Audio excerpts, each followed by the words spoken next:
கர்த்தருடைய பரிசுத்த நாமம் மகிமைப்படுவதாக. இந்த நாளை தந்த தேவனே நான் சோஸ்தரிக்கிறேன். உங்களோடு தேவனுடைய வார்த்தையை பகிர்ந்து கொள்வதில் நான் மிக்க மகிழ்ச்சி அடைகிறேன். தாவீது எழுதின சங்கீதம் 131. தாவீது பாடின அரோகண சங்கீதம். அரோகணம் என்பதற்கு மலையேற்றம் என்று பொருள். இஸ்ரவேலர்கள் எருசலேமுக்கு புனித யாத்திரை செல்லும் பொழுது, மலைப்பாதைகளில் ஏறி செல்லும் பொழுது பாடும் பாட்டு மலையேற்ற பாடல்கள். கர்த்தாவே, என் இருதயம் இருமாப்புள்ளதல்ல, என் கண்கள் மேட்டின்மை உள்ளவைகளும் அல்ல. பெரிய காரியங்களிலும் எனக்கு மிஞ்சின கருமங்களிலும் நான் தலையிடுகிறதும் இல்லை. தாவீது மிகுந்த மனத்தாழ்மையோடு கர்த்தரை பின்பற்றுகிறார்.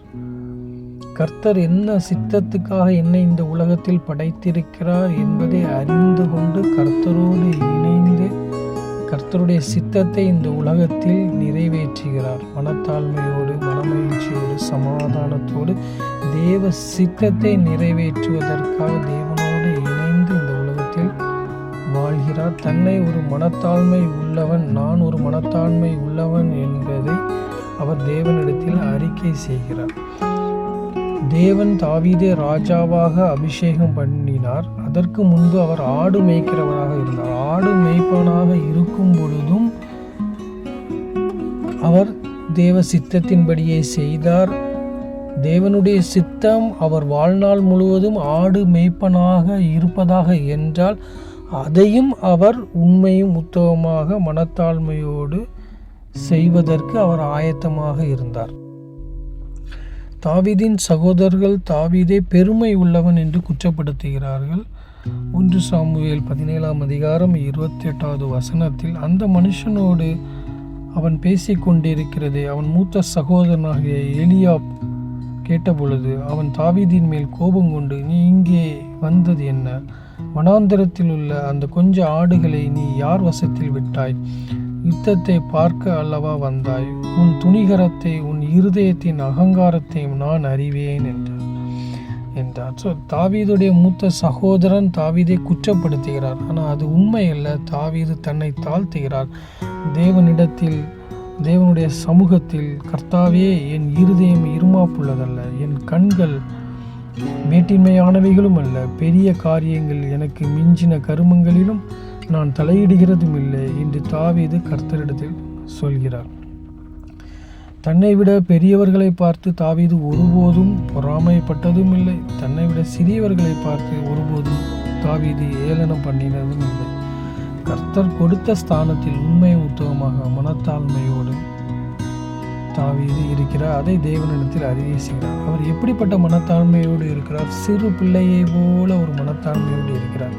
இதைத்தான் ஆண்டவராய் இயேசு கிறிஸ்து சீஷர்கள் பரலோகத்தில் எவன் பெரியவனாய் இருப்பான் என்று ஆண்டவராய் இயேசுவிடத்தில் கேட்கும் பொழுது, ஆண்டவராய் இயேசு கிறிஸ்து, நீங்கள் மனம் திரும்பி குழந்தையை போல் ஆகாவிட்டால் பரலோக ராஜ்யத்தில் பிரவேசிக்க மாட்டீர்கள் என்று மெய்யாகவே உங்களுக்கு சொல்கிறேன். ஆகையால் இந்த பிள்ளையை போல தன்னை தாழ்த்துகிறவனவன் அவனே பரலோக ராஜ்யத்தில் பெரியவனாய் இருப்பான் என்று மத்தேயு 18:14 சொல்கிறார். சிறு குழந்தையை போல கள்ளங்கபட இல்லாமல் தன்னைத்தான் தாழ்த்தி தாழ்மை குணம் உள்ளவனை கர்த்தர் நேசிக்கிறார். மேட்டின்மையான எண்ணங்களை தேவன் அருவருக்கிறார். தாவீது தன்னுடைய மனத்தாண்மையை சொல்லும் பொழுது, தாயின் பால் மறந்த குழந்தையை போல நான் என் ஆத்துமாவை அடக்கி அமர பண்ணினேன் என்று சொல்கிறார். தன்னுடைய ஆத்துமாவை பால் மறந்த குழந்தை போல இருப்பதாக அவர் சொல்கிறார். ஒரு குழந்தை பால் குடிப்பதை மிகவும் விரும்பும். ஆனால் தேவனுடைய கிருபையினாலே ஒரு காலகட்டத்துக்கு பிறகு பால் குடியை மறந்து இருக்கும். அதுபோல இந்த உலகத்தில் பிறந்த எல்லா மனிதர்களும் இந்த உலக இச்சை, உலக பாவங்கள், உலகத்தை நேசிக்கிற உலக பிரகாரமான காரியங்களில் ஒரு அன்பு செலுத்துகிறவர்களாக இருப்பார்கள். ஆனால் தேவனுடைய மகா பெரிய கிருபையினால், அவருடைய வல்லமையினால் அவரை சார்ந்து கொள்ளும் பொழுது எப்படி ஒரு குழந்தை தாயின் பாலை மறப்பதோ அதுபோல நாமும் இந்த உலக இன்பங்கள், உலக கவலைகள், உலகத்தின் மீது அன்பு செலுத்துதல் எல்லாவற்றையும் மறந்து நம்முடைய ஆத்மாவை அடக்க வேண்டும் என்று தாவீது கூறுகிறார். கர்த்தர் மீது மாத்திரமே பிரியம் வைக்க வேண்டும், அவர் மீது மாத்திரமே சிநேகம் வைக்க வேண்டும், அவருக்கே முதன்மையான அன்பு கொடுக்க வேண்டும்.